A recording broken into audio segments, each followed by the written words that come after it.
Chapter 12. Therefore, since we are surrounded by such a great cloud of witnesses, let us throw off everything that hinders and the sin that so easily entangles, and let us run with perseverance the race marked out for us. Let us fix our eyes on Jesus, the author and perfecter of our faith, who for the joy set before him endured the cross, scorning its shame, and sat down at the right hand of the throne of God.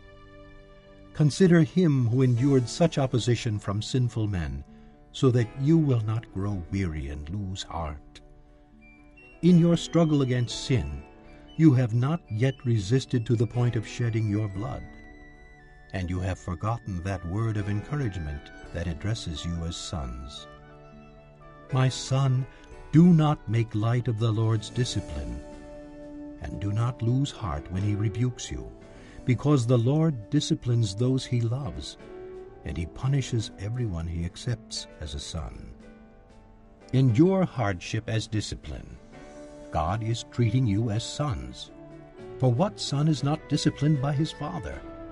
If you are not disciplined, and everyone undergoes discipline, then you are illegitimate children and not true sons. Moreover, we have all had human fathers who disciplined us, and we respected them for it. How much more should we submit to the Father of our spirits and live?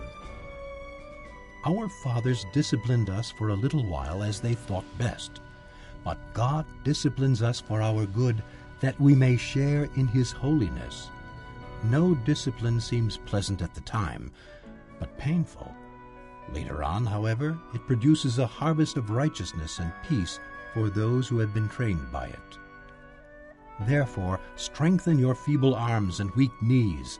Make level paths for your feet, so that the lame may not be disabled, but rather healed. Make every effort to live in peace with all men and to be holy.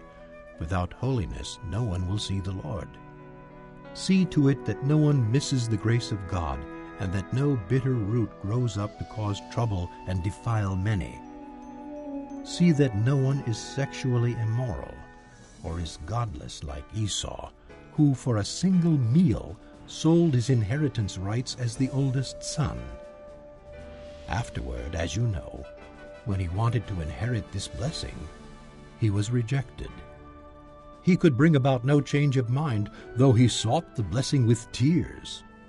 You have not come to a mountain that can be touched and that is burning with fire, to darkness, gloom, and storm, to a trumpet blast, or to such a voice speaking words that those who heard it begged that no further word be spoken to them, because they could not bear what was commanded.